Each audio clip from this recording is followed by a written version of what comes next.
Albert Einstein once said, "If I had an hour to solve a problem, I'd spend 55 minutes thinking about the problem and 5 minutes thinking about solutions."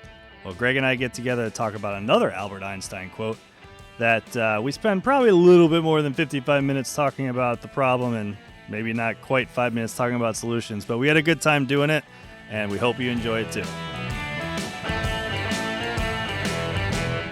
Welcome to Agile After Dark, the podcast that addresses agile topics not talked about in the light of day. I'm your host, Greg Adams Woodford, sitting here, and over there is Brandon Gartley, my co-host. Hey, Greg. It's exciting to be here in After Dark Studios. We're gonna try something a little new today. It's it's almost full circle, because I don't know if you remember after we did the first episode, we did the second episode. It was just you and me. Yeah, I do remember. Yeah, and we said no one wants to ever listen to two of us. That is true. Again. Well, I think that's true, but I think what we figured out is, and we were supposed to have Jess in this episode, and I was the one that screwed up on all of the logistics around that. So Jess, which is rare, by the way. There's something to when you're not getting a lot of sleep. Things do fall through the cracks. And why aren't you getting any sleep? I have a very precocious teething 1-year-old. Oh, I see. Yeah. So I wish it was for other exciting things, but for me, it's fantastic. But everything now and then, things like this fall through the cracks. So the craps, that happens too. Trust me, that happens too on a regular basis. Apparently, when I call you. That's right. That's right. For the listeners that don't know, Greg has this amazing propensity to call me when I'm taking a crap. So I'm sure everyone wants to know about that. But it's Agile After Dark, so it's fine. But yeah, so sorry, Jess, but we're going to kind of wing it on this one. We're not going to do the episode we had planned, so it's going to be fun. We're going to, try our improv skills, a little yes and stuff, Gage, Craig. Okay. He just called me his son. He's always supposed to be Baby G, but I'm a little hey, older than him. Oh my gosh, that's too much. So, well, what are we going to talk about today? I think today there's a great quote, and that we'll get into. Yeah. And I think we're going to talk about today. The episode is called the Albert episode. Yeah. Yeah. So let's get into it. Yeah. So through just various things, reading and seeing and so forth, I kind of ran across this quote from Albert Einstein, and I want to say it exactly as a quote so I don't mess it up. So Albert Einstein said, quote, "We cannot solve our problems with the same level of thinking that created them." End quote. So yeah, I just wanted to, I think that there's some power behind it, and I just wanted to kind of have an opportunity for you and I to dive into that, given the world that we talk about in Agile After Dark, right? Well, and so I think it's a powerful quote first, right? But I think what it has to do with is people fearing failure. I think that's a big part of it, right? Yeah, and it's, I mean, there's that fear of being wrong or making a mistake, mm-hmm. and that you can't do anything to prepare for it. And what does that mean? It kind of reminds me, there was something I was reading recently that morbidly kind of made me laugh, but it was this concept of you can't make a quote unquote grave mistake, because back in the day when science and medicine, I didn't think about that. Yeah, science and medicine isn't what it is today. Let's just put it that way. Yeah. And people would die, and they would be buried and so forth. And people kind of started to realize that maybe they weren't really dead. Maybe there was, other underlying things, what we would call comas and so forth, right? Or other underlying things. So they started to basically attach strings into the coffins when they buried them, and they'd have bells above the graves, so that if someone did happen to not be dead and would wake up, they didn't have the grave mistake. They could ring the bell. Oh my God! I never knew. Why? How in the hell do you know that? I don't know. That's weird. That's the weirdest fact I've ever heard. It's interesting and it makes total sense, but it's weird. So I'm going to get a grave mistake. Yeah. So people adjusted, right? They said, well, we don't want to keep burying people alive. I don't know what the catalyst behind that was. I don't know how they What, discovered did they have did somebody it. like sitting there listening for the bell Yes. or what? Talk about that job. What kind of job is that?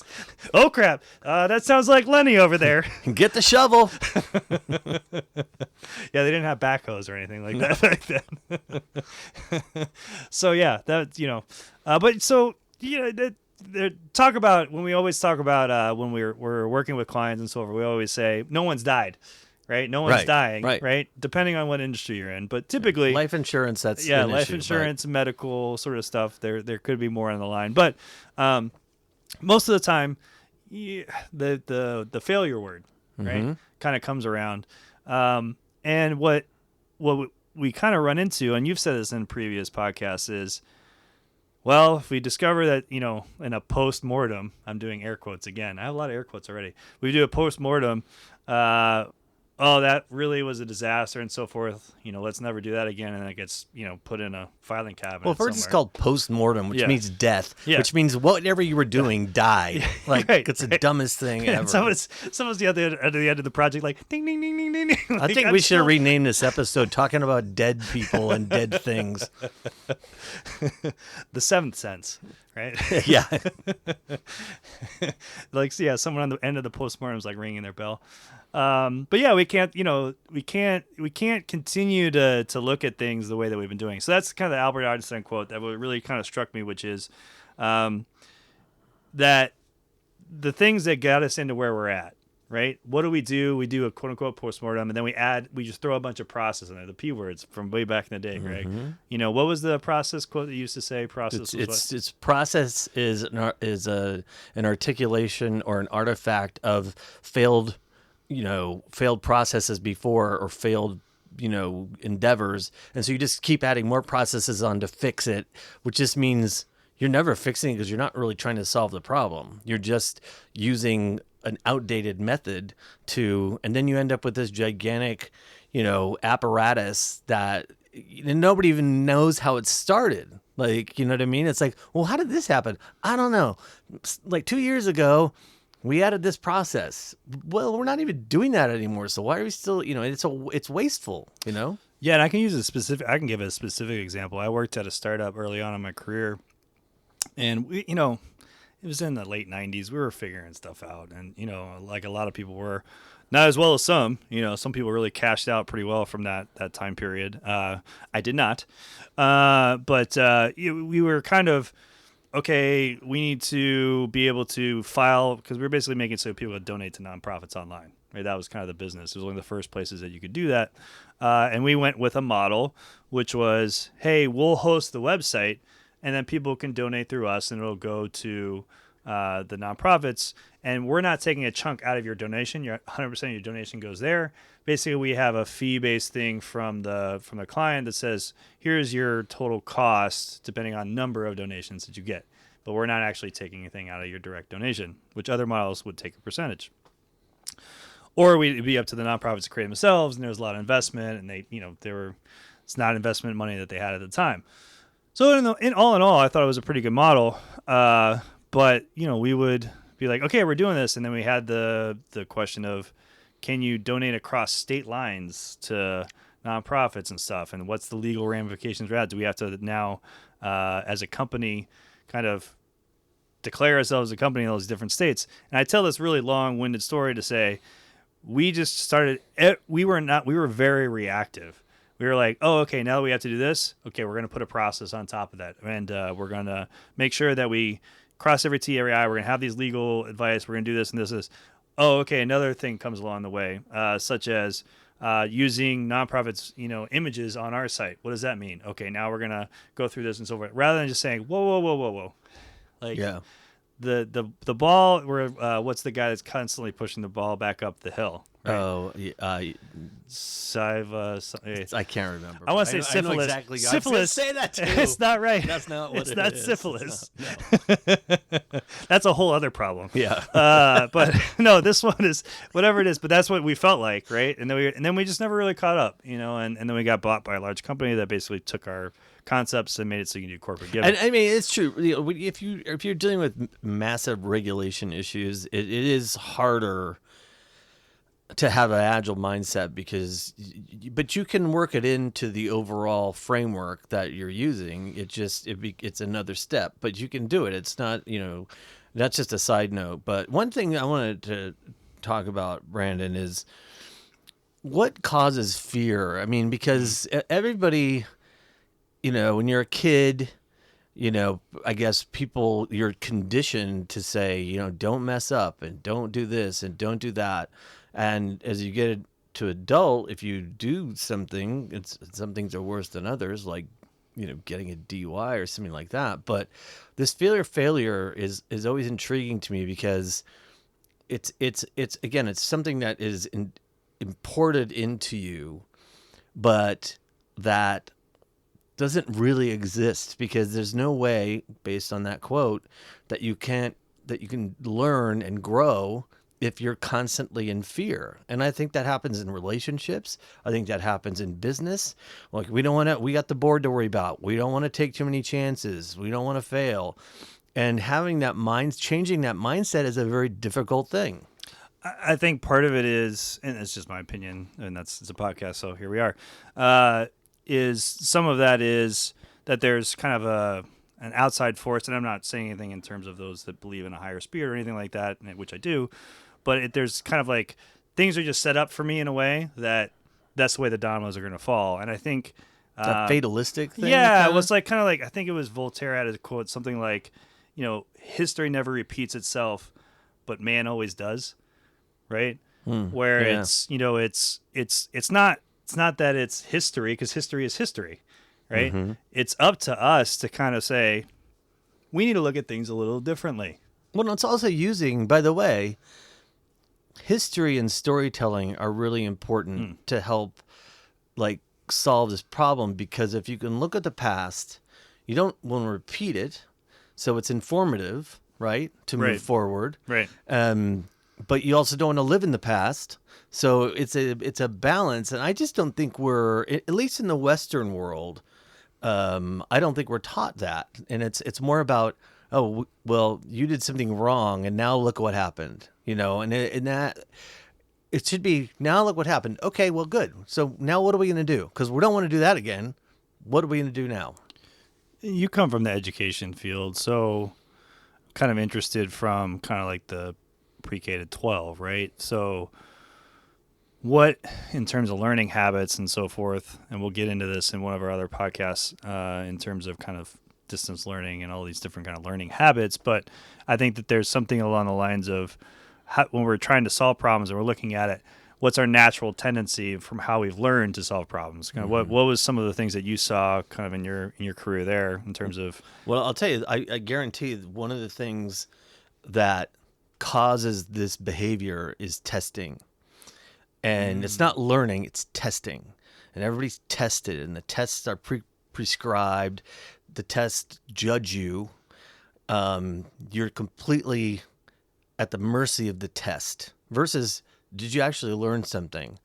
Because the people who write assessments and tests, who are very smart, and I appreciate them, but they're interested in how, in public school anyway, how you're going to do on the test so that you can be judged by the government, basically the school system, who runs the school government runs the school system. You're being judged on how you perform based on some standard, and it's state by state, some standard that they have for you.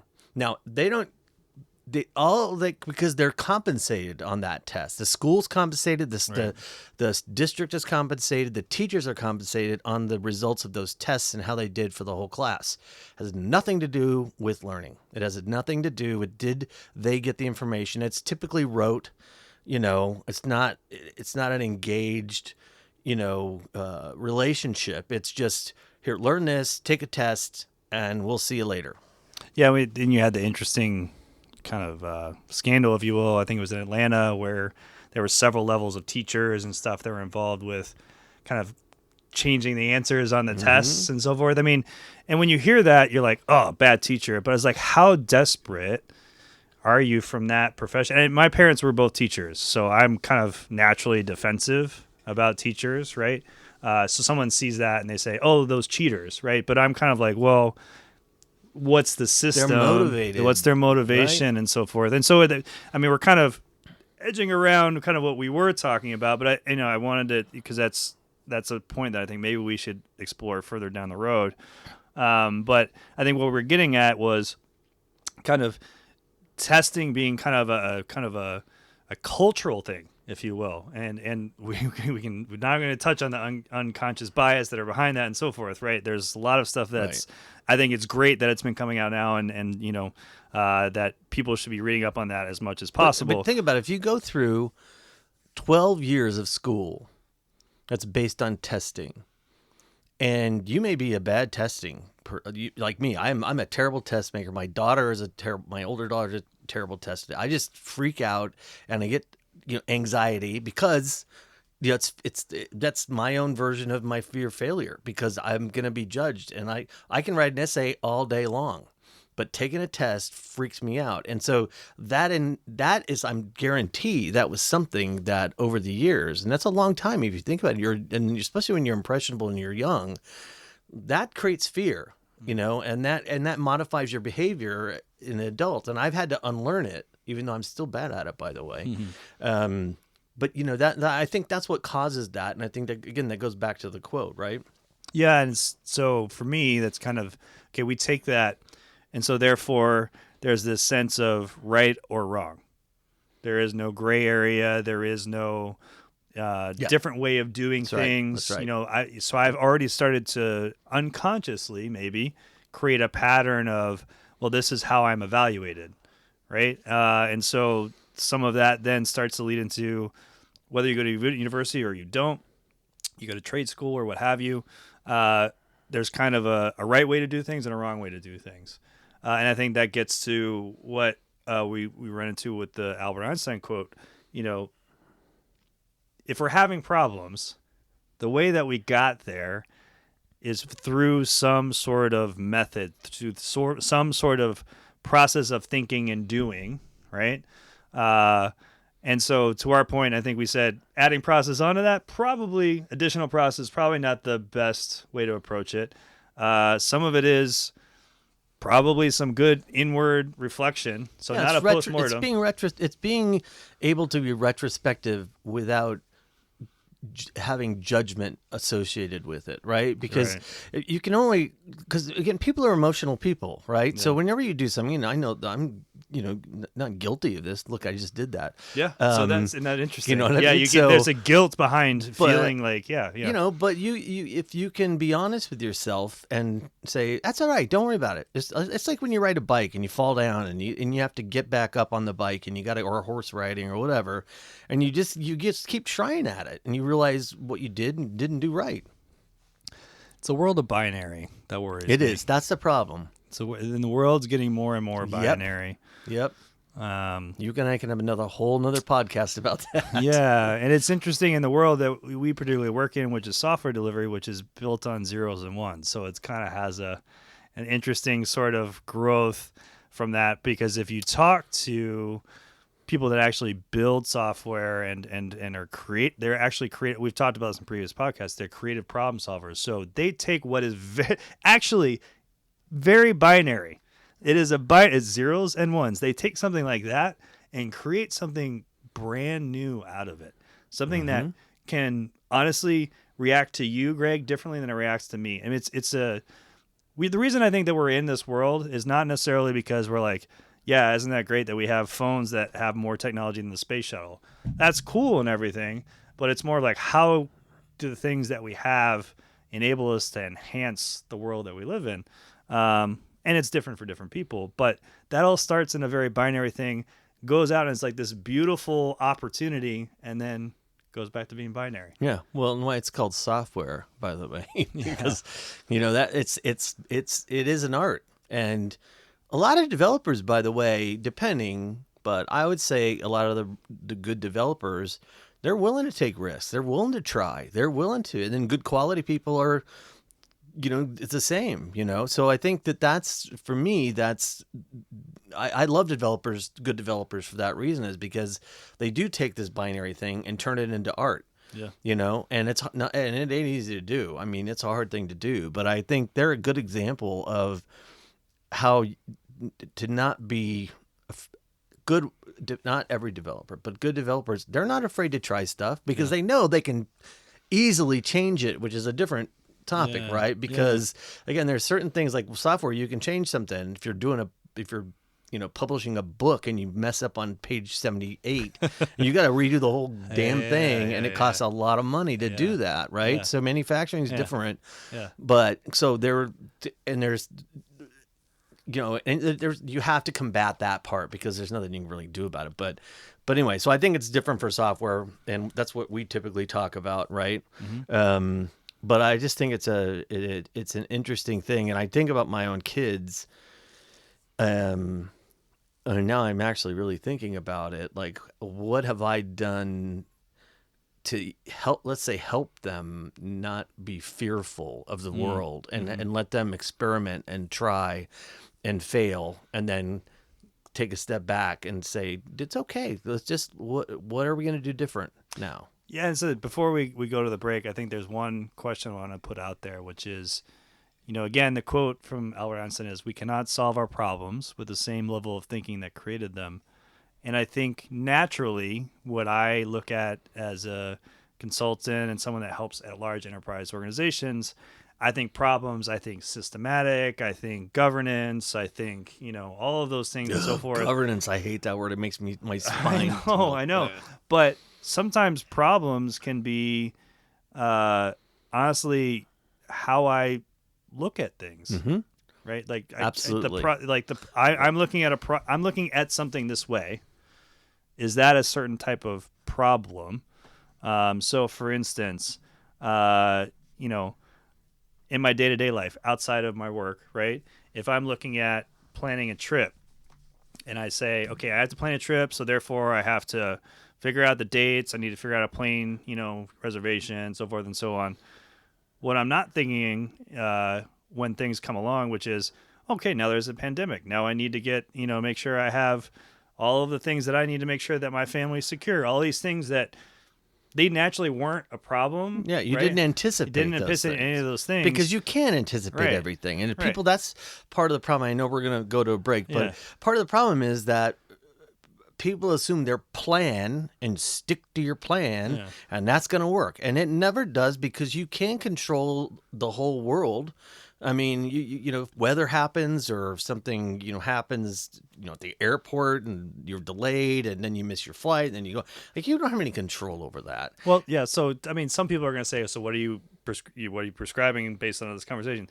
Believe in chaos theory, where just like you just react to everything. Good point. So, like, where is that right balance? And I think that's something we can kind of touch on.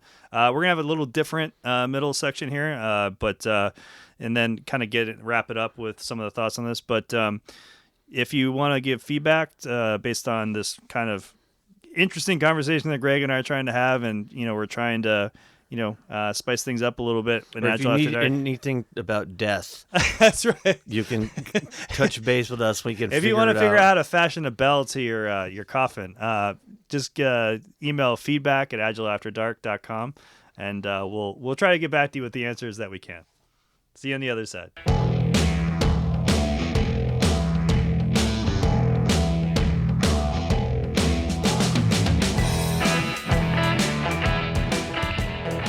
I hate to. That was actually, you did a great job. Well, I can do it again. You got the. I said my name. You got right. your mojo back. Well, You're ready. I was worried. You're fired up. I was worried because Allison's like, you better review that outline before. That's so sweet of her. Oh, I'm not joking. She was kind of mad at me, and I'm like, I have to leave. I got to be there. I got to get there. And she's like, I'm like, anyway, I never do it anyway. So except for the last time. So I'm like, he'll be used to it.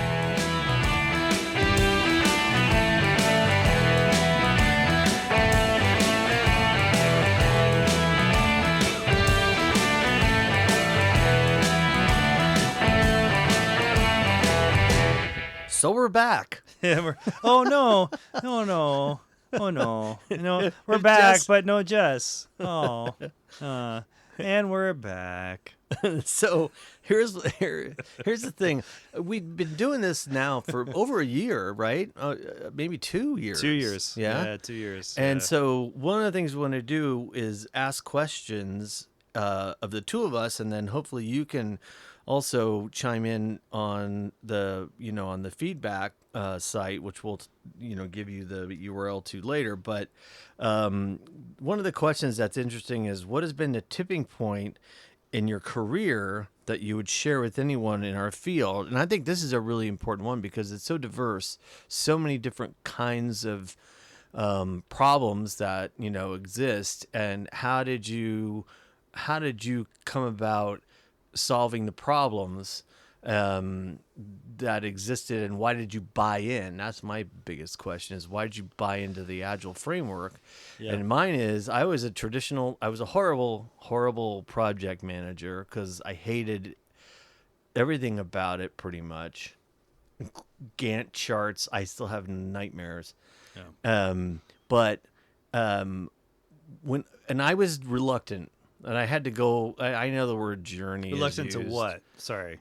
Well, I was reluctant because I thought it was a bunch of dirty-footed hippie stuff. Oh, you're talking about Agile. Yeah, That's they what talked you're about. reluctant They Agile. talked about Yeah. we're going to defer these features. It was driven by developers, and that was the issue, right? And so it was like, well, we're gonna defer these features, and we're gonna create these stories. And I'm like, this isn't Alice in Wonderland, although it kind of was. And so I had a strong reaction against it. It's like, what are these dirty-footed hippies doing? And they can't make business move forward by talking about deferring, all the time. And so I struggled. I don't know. I worked for a startup at the time, and I'd started it at another company, and we were really terrible at it. And I started at a startup, and we hired a coach. And he was all right. Startup. So interesting. So we want to jump into this a little bit. So you were not instinctively doing Agile yet, which we always kind of talk about with startups. That's a very commonplace thing because the customer's right there. You need to get stuff to them quickly. I don't want to draw this out too much, but it's interesting that, you weren't doing this already. We were doing it, and we were horrible. And then I got recruited to a startup. And they weren't good at it either, but we made a commitment to it. And I was the one who was the hardest to convince, and I was the product manager because I guess I was the product owner at that point, even though that was my title. And I had to sit there all of the planning meetings, listen to the developers argue about frameworks and what language we're going to use and all this stuff. And I was totally put off. But when I started understanding how it impacted the business, meaning reducing risk, consistency, especially for senior management, you could predict things that you couldn't otherwise because you're doing it in shorter increments. And then I realized the power of it, right? And then came lean, and then came all the other things. Mm-hmm. But I was reluctant, but it transformed my whole career. Once I got it, and I had guidance from my architect, by the way, which is the most important thing. Then I was like, okay, well, how would you ever do this any way different? Yeah, that's interesting. And so for me, if you're talking about a tipping point in my career, particularly in the Agile space, and you don't have to drink away from the mic because we know we're all drinking, Greg, so you're fine. Okay. We need to get into that. He was very careful. He's like, oh, excuse me. Let me put my mic away. I'm going to drink over here. And my pinky went up as well. Yeah, actually it did because, we'll did talk. It? Yeah, a little bit. But that's fine. I'm no judge. No judgment here. So yeah, for me, God, there's so many, but I would say from an Agile perspective, I think this was kind of the moment that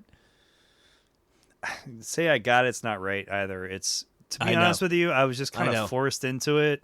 I worked for a large PR firm. Let me just, before you start the story, let me just say that for anybody who's listening to this, which is like 5 people or something like that. We've gone down from 10 to 5. That's right. Oh, that we thought we 10, right? we put it on so many more platforms, and then like all our relatives are like, I don't give a shit. But I think what you said is interesting, and the same thing I said was, it's hard to get it. Like, it's hard. You have to be convinced and work at it, and you have to have a somebody that supports you to help you go through it, right? Because it's hard to buy into a surrogate or whatever. Ooh, I don't know if that's a good word, but you know what I mean. Yeah, that's exactly right. So I was very fortunate to be working in an environment where we talk about this all the time. I had a leader that to this day I'd run through a wall for this guy, and we keep in touch. And ironically, one of my best friends that worked there too has come full circle to now work with him again. And this is, God, I don't want to give my age, but it's like 13 years later. We had very similar to what we had as Greg in terms of our group of the people that have been on this podcast and we worked together is very similar. Very similar sort of environment where we all were kind of figuring it out together. But this is very early on in terms of Agile adoption. And I was the manager of the project management team, his large PR firm. And in fact, our digital group within that firm was bringing in more revenue than many of the other offices throughout that same PR firm in different cities. So, I was in DC, and we were killing it. Just put it that way. But we had this huge project with this company, not a company, it was a university overseas, and it was in basically the Middle East, and so we had to figure out for what we're going to launch. And it was like a digital project, websites, it's PR, right? So we were doing, trainings for media and all this kind of stuff. And we had a very short time frame because that's just how that group in the Middle East worked. They were basically building a university in the middle of the desert in like a year. Mm-hmm. It was like sand. There was nothing else there, and they were going to build it, and they were going to launch it in a year, and they wanted all of the things to support that. And you never told me a story before. Traditional project management just wasn't going to cut it. And that's where I said I had a leader that was really great, because he came to me and said he recognized it very early and said, yeah, and that's unusual. Here's right. That's unusual. Can you build me a project plan that makes this work? And I was like, well, let me give it a shot. And I was pretty good at projects and, Microsoft Project and all stuff. And I did it. We did all the budgeting and stuff because we had worked on the proposal together, right? And I was like, unless you're willing to hire 12 new people and get them trained within the next month, no, it's not going to work. But then it's these things, Greg, where in our lives, in our careers, we're sometimes very lucky. And I have this guy that's a developer that's, people talk about T developers and I developers. This guy was an O. Like you could put him in front of, he now works for Amazon. You could put him in front of an executive and he explained exactly what we're trying to do in a very coherent and way that I could never do in my entire life. Still now. You could put him in front of developers. He could relate to architects, anyone. You can put him. We had this unicorn on our team somehow. A unicorn for sure. Somehow. And basically he and I sat in a room together and said, what do we need to do to make this work? And I have to give him credit. He said, I've been talking to some of my friends and stuff, and they're doing this kind of agile thing. And it seems to be working. Would you be willing to try it with me? So I never heard this story. I don't know. Wait, how have you never told me this story before? But I probably told you bits and bobs here and there. I think it's really interesting in that in my agile journey, whatever, people say that, but it was because of the people that I worked with, and we were committed to each other to try something new, which goes back to the reason we're having this conversation, which is, I don't know, let's try it. And you don't get executive. I mean, you had executive sponsorship. I never did, and you just did it. And by the way, demonstration shows that it works, right? And so Well- you start small with the teams. And, Now, let's be fair. This is going to wind up being one of the biggest clients that we ever had at that agency for a good 3 to 4 years after we delivered this. So it's kind of out of necessity because we saw the potential. And again, leadership to see, wow, we can really. well, build did they something amazing. sponsor you? Uh, I mean, did you get coaches, consultants? no, it was all You internal. Did it? Oh, It's all internal because in those sort of agencies, we don't hire consultants. We figure it out. You know, and it was honestly one of the better experiences I've ever had because we kind of figured it all out together. We figured out so all the things that we talk about, all the problems. I mean, see, what we don't understand is translations from a certain in Arabic. It's different for a certain region than another, right? So we had, you know, we could hire a firm to translate stuff, but we, again, somewhat we're lucky. Like, it had someone that could begin to do the translation and then send it off to a translation company to then do it faster, right? But this is a Drupal. This is modules. Drupal. Oh yeah, Oh, we were God, I doing the remember whole Drupal. thing. Yeah, because it's government, right? So it was, you know, that's where Drupal was like very ahead of the curve in that way. So I was dealing with developers that were like, "You can't do that in Drupal." And I was like, "Well, my last firm actually know that you can. Let's work on this together."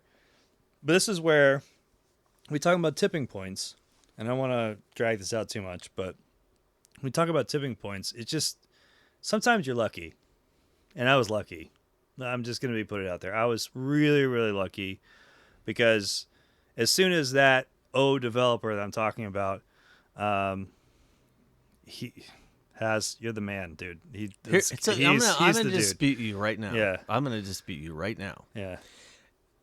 There's no such thing as lucky, in my opinion. I mean, yes, timing is has a lot. If to I didn't do have with it. Baz, I would have been screwed. I know, but it wasn't timing. You knew Yeah.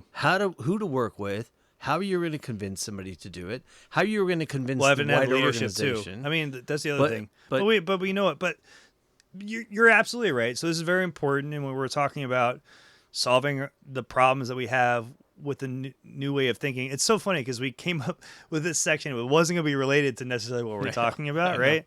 But this was a very good example of that. And I've taken with me everywhere that I've worked because trust me, it didn't work out perfectly.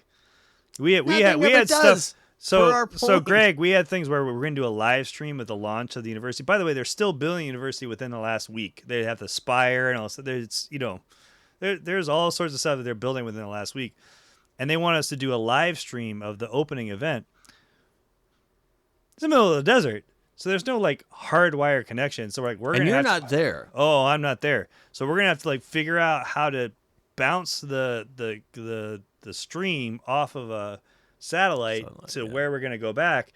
And I found one. I was like, yes, I can bounce the stream off the satellite. Great. Okay, Great. But guess what? It's very interesting given the things that are going on today. Oh, that bounces over Israel. Nope, not gonna do it.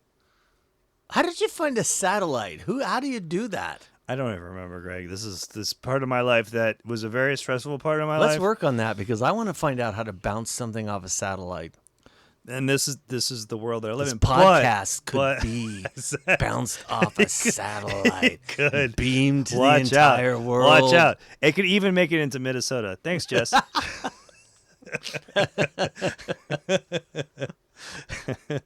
And the flyover states. The flyover states could actually get the podcast because they would, it would bounce over the satellite. But no, I mean, yeah, it was crazy. It was literally one of those ones where every day I would come home and I was like, how are we going to solve the next problem? But the beauty of it was, I actually, as stressful as that sounds, when you had everyone creatively thinking about how do we take that next But who step. was the leader who led that whole Because Well, okay, so I'll be honest with you. and how like, many time? How many people were you talking about? 20 people, something like that. I would say, well, it's hard in that sort of thing. In terms of the digital piece, you're talking about maybe a dozen or less.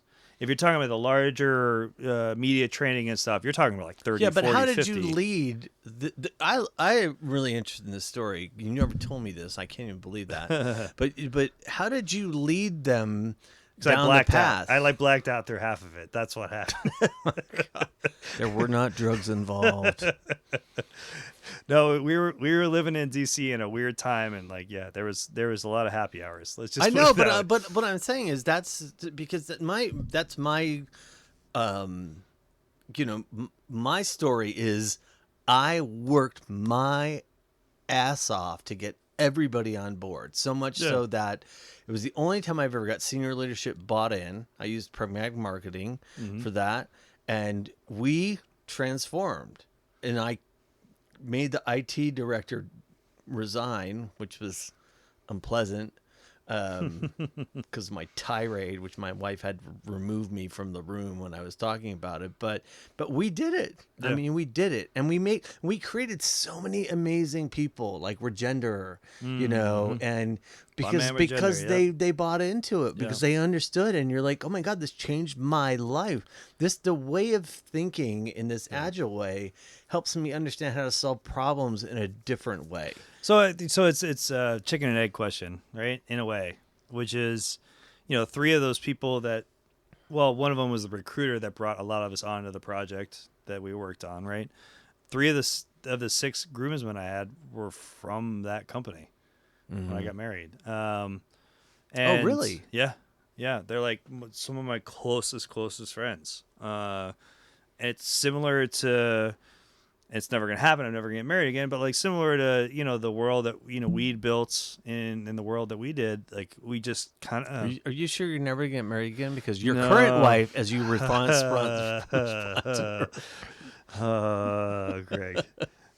I couldn't wait for the end of that. Sorry, I had to interrupt you. I deserve to constantly be ridiculed for ever making that comment.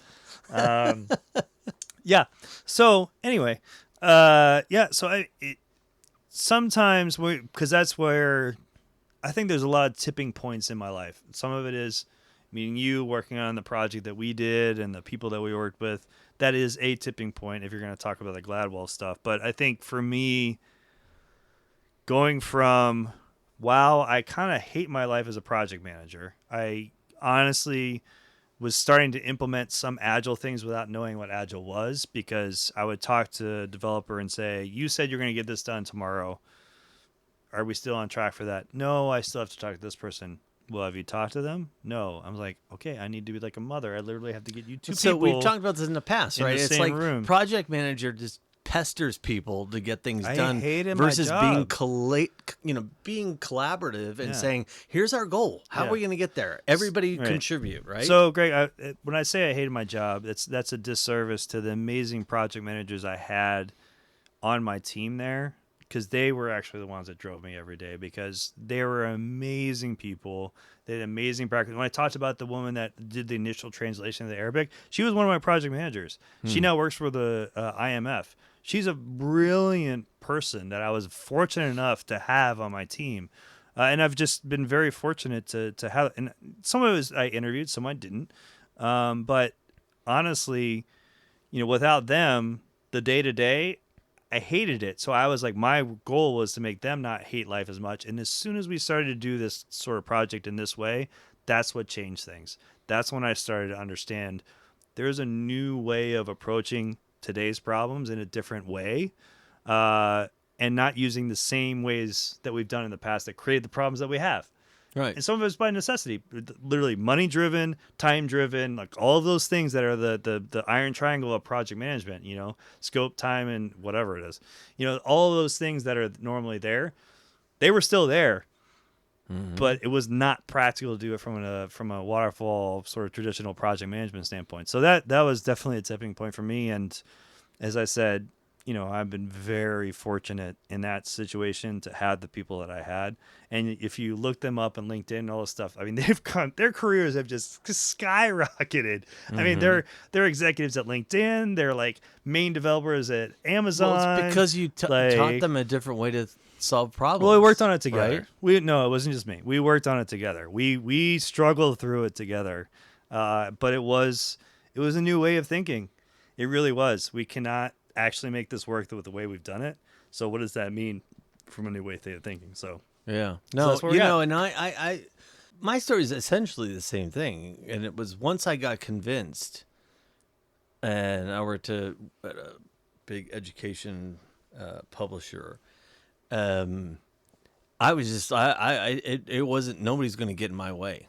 There was nobody that was going to get in my way. Yeah. And it started with the development teams, and then went to product management, which is really what I was hired to do. And then I went to executive, and I was just every day, I didn't care what people said to me, who complained, but I didn't care. I never stopped. I was absolutely relentless.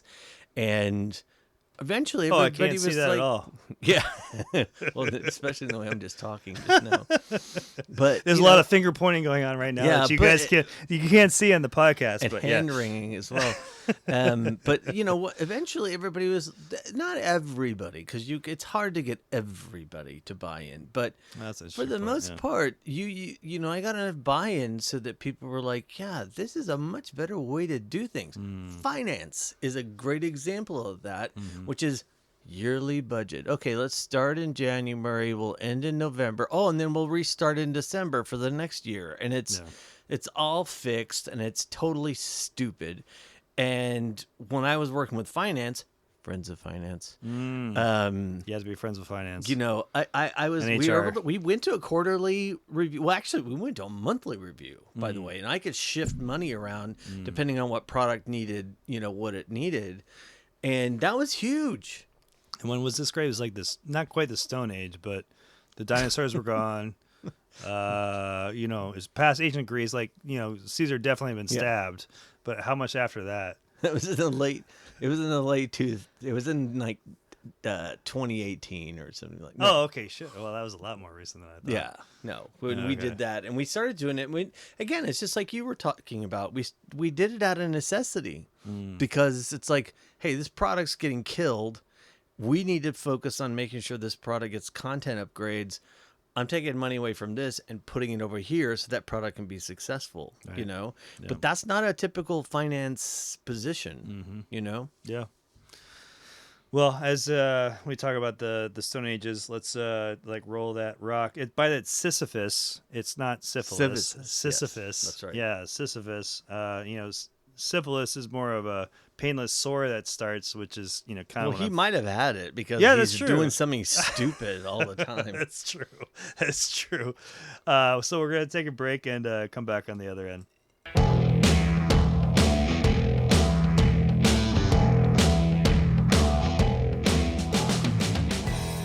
Remember that the last time we traveled together was in North Carolina, and there's some random guy that had that beef jerky guy. The beef jerky guy, and he had all this beef jerky. And so the funny thing is, for everyone that's listening, it was good. The beef jerky. funny thing is, this is the middle of before everything shut down in the pandemic. So middle of March in 2020, literally, it was like March 12th of 2020.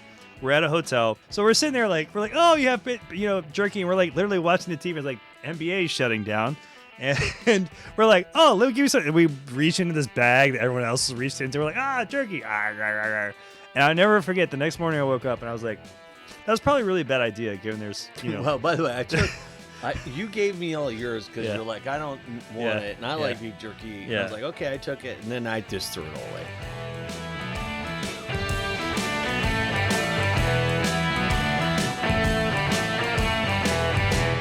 So we want to wrap up today's session. We've had a really good time. But what we didn't do in the last section, which we typically do, is talk about what we're drinking. So, yeah, exactly. You may have heard it in the past section or the one before that.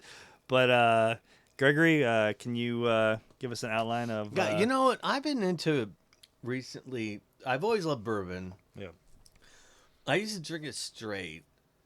I'm getting a bit old to do something like that, but I love it with a little ginger ale. Sorry, I love it with a little ginger ale. Mm-hmm. And some ice and a good quality bourbon. Now, I'm not a rye guy, but I like bourbon. So yeah, you don't Kentucky like bourbon. So do you not like the? So do you do old fashions? Because that's basically like bourbon or. Well, rye. by the way, I've been drinking this just ginger ale and Yeah. bourbon for a long Yeah. time. You can't understand um, the amount of teasing I have got over the years about what are you drinking? And I'm like, what bourbon Well- and ginger ale? They're like, what are you, an old man? I was like, yes. And so everybody would always buy me an old fashioned, which I Yeah. don't like because they're too sweet. because of the bitters. Yeah, well, it's not the Or bitters, is it's it the the orange? cherry and orange and shit that's like smashed up in there. Sorry, I So we shouldn't have need. sworn. No, you're good. That was Chill After Dark. But no, so that's interesting because I have to make you a old fashioned because I've gotten pretty decent at it. But Well, I'll but I have rye, so that's why you said that. I was like, I'm yeah, not a the rye It's thing. too Yeah. strong for me. It is a little on the. It's a little rye. I mean, it doesn't necessarily taste bad, but I can't have more than a sip of it. Interesting. Yeah. But I have like the big, like nice, like square cubes. Yeah, dude, make me one. I'm happy. Yeah. So, so we're back. And What you didn't say what you were drinking? Oh, well, I basically have been drinking the same thing because we're in the casita and we opened up the bar. It's a little close to the podcast stand, and to be honest with you, no, Greg, don't move the mic. Trying to get close to it, straight on it. Because I thought you were trying to make it so you can open the bar. It's the level No, this is the level of coaching I get every podcast. This is true. I'm such an asshole. No, you're not. You're just like, hey, back off on the step up. Go. The funny thing you're is a when producer. people, You're a producer. That's what you do. Yeah, it's true. What people don't know is like I have like a black screen thing up for when like my wife wants to do photographs with the baby and stuff. And it's not porn related. Okay. Bringing that theme back. Are we gonna bring in. the sex toys back into the whole thing? Okay, that's fair. That's fair. I'm not gonna edit out the whole sex toys thing. That's fine. Anyway, so yeah, I'm drinking the same thing because I was drinking Trulies, which Jess gives me hard enough time about the White Claws because she says it's like listening to static and hearing the flavor in the other room. What the Screams hell at her. is it? I don't even know what it is. It's basically vodka It's with Zima. like it's seltzer. No, Zima. no, Zima's too sweet. It's a lot sweeter. Well, Truly actually is pretty sweet, but it's a whole long thing. Anyway, You should have answered, I hate Zima. Zima's the worst thing in the whole wide well, world. because like most of us in my age, like Zima's the first like alcohol that I ever had. It's the worst thing ever made. They came back, Greg, because you know why? You know what the answer is? I don't know. Starts with an N. Menstruation? N, not an M. Oh, N. Sorry. I'm not going to. There's a lot of N words I can think of. Not the bad ones. Jesus Christ. Not the bad ones. We're not but- going there. Nostalgia. That's why the Zima for came fuck's back. sake. Yeah, because a lot of people in my generation, that's the first thing. Did that you we got drink drunk Zima? On. Oh yeah, it's the first thing I got drunk Oh on. my God. First thing I got drunk on. Really? Yeah. Oh my Yeah. God. Not the first thing that I had like oh my God, I can never drink this again. That was Southern Comfort. Well, I was never. Oh God, that's not good. Yeah, Southern Comfort was bad. The smell. But I never drank when I was in high school or college. I drank one night a week in college. So I never had Zima because you didn't drink it or all whatever. until- Right, yeah, college, So yeah. then it was just vodka and bourbon, and I don't want to drink vodka anymore. It's a W. It's vodka. It's according Vodka. to Jess. Vodka. She has Vodka. wine, vodka, or whiskey. So she has the 3 W's. Yeah. Sorry, Jess. That's we missed not you. bad, actually. Yeah, That's no, good. I know, right? It's we kind of keep trying to like fill in for Jess, like her actually really great. I'm pissed at her right now. Well, no, that's my Angry. fault. It's my fault. I don't care. She doesn't care about us Oh anymore. my God. But the other thing that we didn't talk about is she's in the flyover state that like the AC like broke from her, and so she was like, I'm out of town. I'm out of 5,000 from my condo. Sick because of her excuses. I'm gonna let you deal with that in the next podcast. All right, so let's get into. Don't stop it. I was making a joke. She's the toughest woman I've met. Like she won't take is. me. She and I have done all kinds of stuff together that we not like bad, but we've broken things at restaurants. We've been pretty. Oh God, you yeah, know. yeah. But so what we're going to talk about. So Greg was kind of talking to me about in the break, based on the last section about kind of the vulnerability of my story. How do we solve the problems that we're dealing with, and can we just do it in the same of like, well, I'm your manager, or you're the person that's telling you what to do? And we're not just talking about technical problems. No, We're talking about team. human stuff, Team, right? human stuff. And that's honestly where, Albert Einstein's not talking about technical problems. The guy came up with EMC squared. Like, he's not E equals MC squared, sorry. He's not thinking of, well, this technical thing of this particular thing of time, and this is where that actually works. No, he's thinking of a larger picture He's sort of thing. thinking about space and time and how those two Just things. I mean, if you actually read about it, it's like, holy shit. No how wonder did this why guy his hair figure was this out? fucking crazy, because he had a lot on his mind, right? So when we talked about kind of the things that we're looking at in terms of kind of the roots of the problems in software delivery, it's kind of sad to take a quote from Albert Einstein and try to delineate or kind of filter it down to what we're doing. But I think it's also important, Greg, right? Mm-hmm. Like, we need to think about the people. And I'm not a quote guy, and I know you appreciate them, but it really helps you focus if you really Not gonna break take that that. down. But if you break this down, and you really have to think about what, especially somebody like him says. But he says it's pretty remarkable how many things it evokes in your own life, in your work life, in your personal life, and how you need to approach solving problems, because that's really what this is about. So let's repeat the quote, because I think it's important for people on the podcast. So Albert Einstein said, "Quote: We cannot solve our problems with the same level of thinking that created them." Oh, that was my best delivery so far. It was good. Yeah, it was good. I think I nailed it. You did good. You did good on the last segment too, I will say. Well, but that was not the quote. Like, No, the quote, I fumbled through the first one, but that one, maybe because of the last section, I was like, oh, I'm actually feeling it. Yeah. I'm feeling it, Yeah. right? So when we talked about so I think it's important for us to kind of identify in our world, as much as I love to unpack what this quote means for a lot larger thing, but that's not what Agile After Dark is. What are some of the roots of the problems in software delivery? Things that we've talked about in the past is like dates based on kind of thumb in the air. Like, let's look at thumb. Let's kind of say, where does that fit, right? Kind of false budgeting, somewhat based on that thing that I talked about before. The budgeting that's, we think that it's going to cost us much, and some person decides that I want to create this budget because I know I need more than I'm actually going to need, because in the past things have changed so much.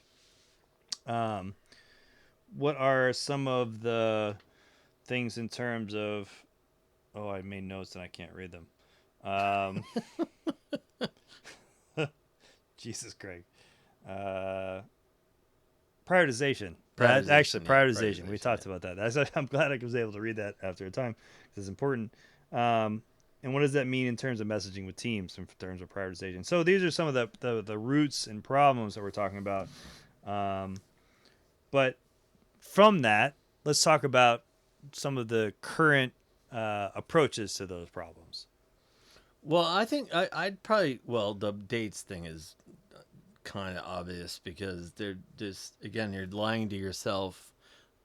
I get in trouble for saying that, but if you think you're following a plan and you're going to stick to your plan, and how many military movies that I watched that talk about that, but you don't know, and like Patton. Let's talk about the movie Patton. Okay, That's what you're thinking. Movie Patton. If we stick to the military thing, which isn't going to be for our listeners, probably the most important. But he was able to, and you could have numbers of different people who did it, but they were like, we're gonna we're going to evaluate what we're doing, and then we're going to change. And, everybody uses the word pivot. But they did that. And all through World War II, like you can imagine, I'm getting into my nerd No, do it, World War man. Just II let's thing. roll with it. Let's roll with it. But, how many times did the Allies bet on something when they flew into Jordan and they landed in a swamp? All the parachuters landed in a swamp, airborne landed in a swamp, and they at every turn they should never have won that war ever. They made so many mistakes, and they still did because they persisted and they did not give up and they changed their strategy. And I think that's and it was all based on dates, and it's like, you just give up on that. Just focus on the business objective or the military objective or whatever it is. Well, I think but let's talk about the other side of that, which is the scars that remain from the things that we do. So, like, after the war in Japan, I think that if I remember correctly, they were only able to produce like 1,000 calories a day for its people in 1946. I know. And by 1960s, 1960-ish, I want to say, it was one of the fastest growing economies. So you're talking about, what's that, 15 years. 15 years. Where basically an entire country was only able to produce enough food to maybe sustain. And then think about Toyota and what they did. God, yeah. And they make some of the best cars in the world. And Let's talk about not looking at problems and thinking about it in a different way. And this is where people that, that are in our world, we reference it all the time. So we talk about Agile all the time. And then Toyota, they basically looked at manufacturing and said, this doesn't make sense. There's a lot of waste. There's a lot of problems. How do we change that? And it's kind of from the military thing of, we're going to do things a certain way. That, you talk to our friend Shyla Reddy, who we've talked about in the past, where she was actually very impressed when she worked for, military clients, how they were actually one of the quickest to adapt and adopt Agile.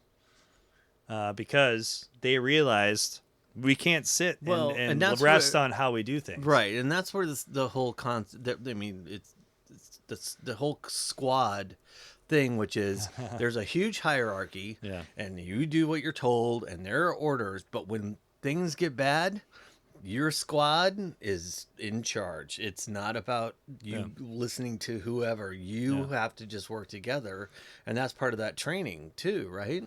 And that's by the way, if we're going to go back to the way that our minds changed, that was how I understood what Agile could be, because somebody told me that story. It's like, well, they break down into squads when there's a battle. They're breaking into 6 or 5 people, and then they go and do, and they're not being ordered. They know what to do because they've been trained to do what they need to do, right? Interesting that, because I never thought about that in terms of one of the companies that when I talk to people, I hear all the time about Spotify. Yeah, the Spotify model and squads and all this stuff. And I again, this is not from an internal sort of understanding of how they got where they're at, but that when people talk about Spotify, they're like, we want to cookie cutter that, but when you cookie cutter still cut the skin, right? You can't copy what Spotify did and put it on your own company. But what I will say about them that I was very impressed with was twofold. One, they kept experimenting. They kept looking at things. And, when they were looking at scaling or they were looking at, business agility and all these things, they basically said, well, where are the real problem things that we have and how can we use agile and lean principles to address those things? So when we have like architects that are learning things over in this area in this squad and versus this one over here, we're not having enough sharing. Communities of practice is not enough. Right, we need to have something more. We need to have something that where they're actually part of a group that works together, and that really worked for them, for what they're doing based on how they broke up the work. And they were the first one. And this is the second part. The thing that they really wanted to emphasize is like this, you can't take this and put it in another company. This is not a framework. We had to experiment. We had to try. We had to do new things to really try to make it within the culture and the things that we're trying to deliver as a company. Yes, take our learnings. Like they're here, we'll be more than open to talk about what that is. But I really appreciate them as a company to do that, because most people's instincts would say like, yes, we're the best. Follow us. Do what we do. And they didn't do that. So that was really impressive to me. Yeah, and I agree. And I don't want to focus on the military stuff too much, but I think it's, but I do think it's ironic. Greg gets in trouble when his wife like walks in the room, and he's like got a military thing. He's like, oh, change the channel, and she's like, well, what were you watching? I was like, Well, it's like I'm watching military porn to keep our trend going.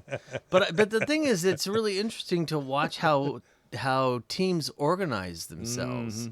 And it doesn't matter if it's an organization like IBM or Toyota or the military. It's they are focused on being effective. Yeah. How can we be most effective? Yeah. And it tends to go to smaller teams, right? Yeah. That go to a larger, because there's always a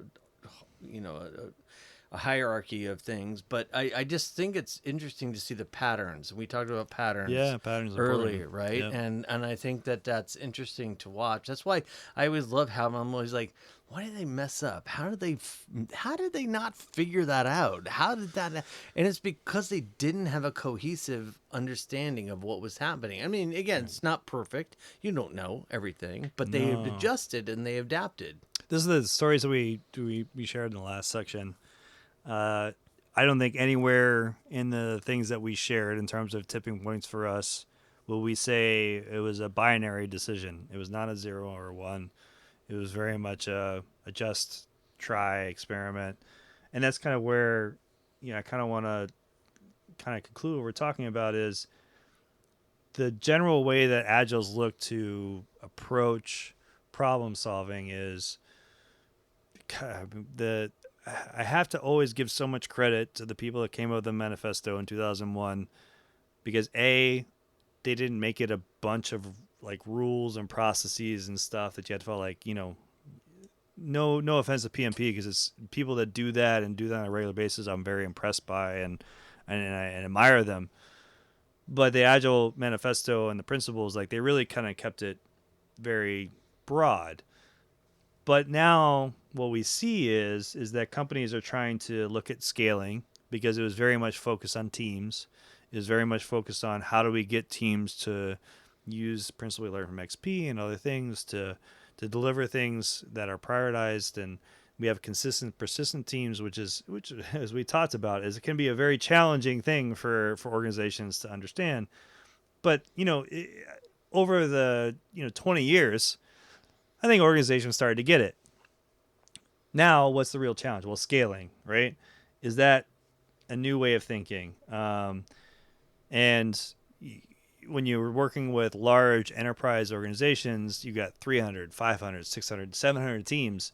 You can't have Scrum and Scrum, so that's not going to work. So how does that work? And so there's a lot of different organizations, as we all know, like Less and Safe and other ones that have tried to approach that.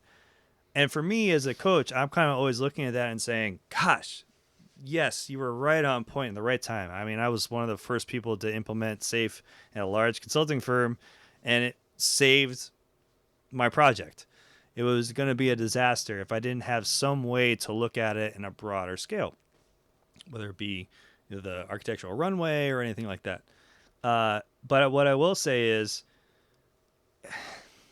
Agile After Dark. I'm going to say that it seems stale. We're kind of like we're getting stale in terms of and I have to give Safe and Lesson. They're continuously trying to, and they do stuff where like the budgeting and project to product and all this stuff. They're figuring it out, and it's good. And like there are a lot of smart people that we love and adore and that we work with that are working hard to figure this out. But I will say is that are we trying to solve problems now with some of the same thinking that created them?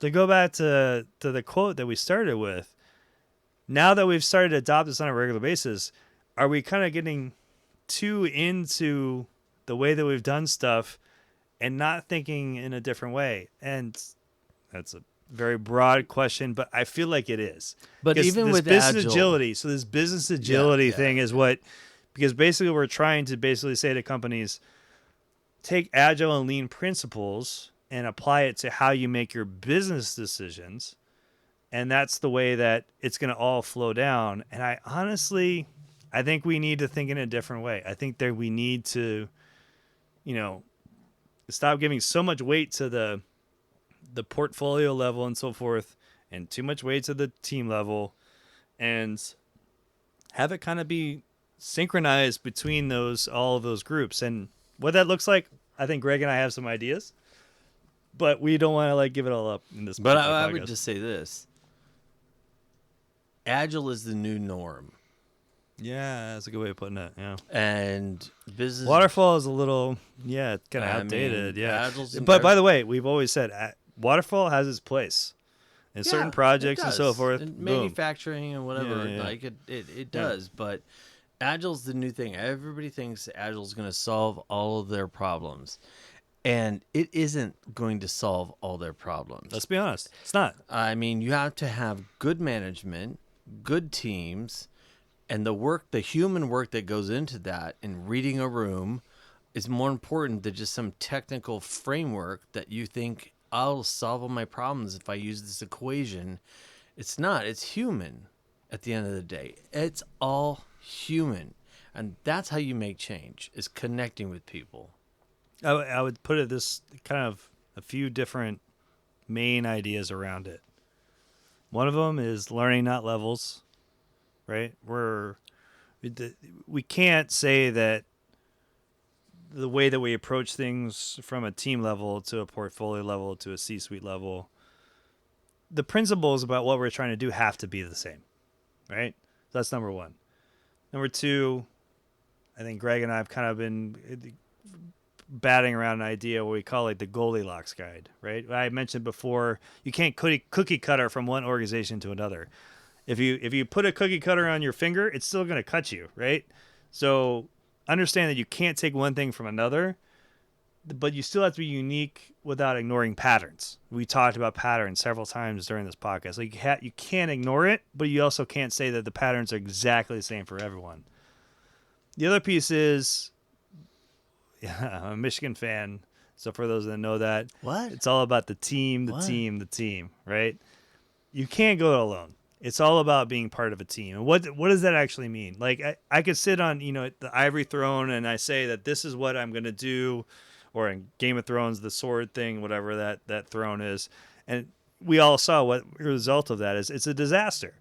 When you're trying to like own something like that and say that I'm the person that knows or does everything, being part of a team, I think anyone who's actually, even as one other individual and you're part of a team with someone else, the power that comes with that is just and anybody so powerful. whose motivation is control is a problem. No question about it. Yeah. Like you should look at that and go, I'm not, there's no way I'm doing this thing. Yeah.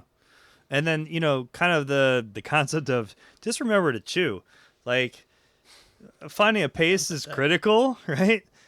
But like don't rush around and choke on your own ambitions. Like you need to like take your time. You need to like absorb things that are going on. Like don't, we see change management all the time. We talk about business agility and this whole concept of we're going to make everything agile. We're going to make everything lean. Like let's take our time and chew. Like as I said, I have a toddler. I have to look at him and like every time he's grabbing for something that he wants to eat, I'm like, how much food do you have in your mouth? You need to chew your food. You need to like experience what you're eating before you take something else. And then kind of lastly, it's kind of what Greg and I were talking about, like accept the angel's share. And this kind of comes from the concept that, not everything will work as you think it will. So kind of accept the sacrifices that are inevitable. And the angel's share is this concept of when you're no irony in that we're talking about whiskey, right? When people are kind of putting whiskey in barrels and stuff, and they know that when they put it in there, they have to leave it in there for a certain amount of time. About 2% of that is going to evaporate as part of the process, and the whole concept around that is that that there's gonna a certain amount of that percentage that goes to the angels that are looking over the barrels to take care of them. My grandmother is one of these people. Yeah, yeah, and so like as you try things are not gonna work. I think Greg said earlier tonight, it wasn't on recording. He's like, it could be 50%. I'm talking about 2%, but it depends. But there's that. I think that we talked about earlier, very early in the podcast. This concept of failure is just very against the culture of an organization. But experimentation should be inherent in everything that we do. Particularly as an organization, as in personal beings, like trying things new, trying something different, only enlightens us and gets to those tipping points that Greg and I talked about earlier in the show. I think the word experimentation is like the thing at the moment, Yeah. right? And I think it's people aren't conscious about experimenting with things like a scientist. They're just trying to bump around and figure out their life, which is experimentation. But there's no like sort of scientific way. It's like, well, let me experiment with this. I mean, what That's teenager is gonna like go? Let me figure out an experiment, and I'll map it out, and I'll figure out, and I'll do A/B testing or whatever. Nobody does that. Right. It's just experimentation is just life. I mean, it's just a part of human nature. Like you just do it and you figure out what works, but you can't be fearful of it, right? Yeah, and some of it, Greg. I mean, honestly, at this point, you and I have both. I mean, you've been in a leadership position. I've been in a leadership position. We both had leaders that we've very much admired and kind of given us some breadth, right, in terms of. But we also had to fight for it. It hasn't been. That's right. Do whatever you're gonna do and just come back to me. No, that's we don't never ever happen. Yeah, so we don't want me to picture it in that way because I think that may be a very idealistic way of looking at it, and that's not what we're trying to say. What we're trying to say is that it's a grind, and we've always talked about it. It's a grind, Yeah. but Chip away. as soon as you accept that in our experience. As soon as we, in our past experiences and with other people we've talked about, as soon as we accept that we're willing to try some things with the understanding of all these other things in terms of, it's through all the levels, it's not cookie cutter. You're part of a team. You're gonna learn some things in terms of over time of really working on it, and some things are gonna work better than others. That overall. You're gonna find success. Doesn't it seem obvious that would be the way you would want to live your life, and the way human evolution has worked? It's been trying things out, and I don't want to get too deep on that part, but it's part of our DNA that we as humans that we want to try, and we're gonna fail, but we're gonna respond. We're going to be resilient. It's a Darwin idea, right? Like it's basically we're going to adjust and we're going to change. I think it's that's a little clinical, but Okay. I think that like just it's part of our cult. It's part of our nature in our DNA to try. And I agree, and I think where we want to explore things in future podcasts is, yes, 100% agree, and this is how we deal with our everyday life. But, if you're going to do the improv thing, right, which is that when you're dealing with larger organizations and you're doing groups of people, the context of it changes. But should it? And that's the critical question. But I'm just saying, if you think about it, if you expand it, I'm a positive person, and I think people want to do the right thing. Yeah, but I agree. Even when you do, if you're impeded by somebody who has a different, this could be business, politics, whatever. If you're impeded by somebody who has a different point of view, which is typically selfish, right, or self-involved or whatever, then you have to deal with that, and that could be an executive or a director or a VP. Or it could be a dictator. I mean, it could be anything, but you have to think about that, right? It is, yeah, and it's a really good point, Greg. And I want us to dive into that and some future stuff. And I think that I've really enjoyed being able to have this conversation, and I think again to say the quote, we cannot solve our problems with the same level of thinking that created them.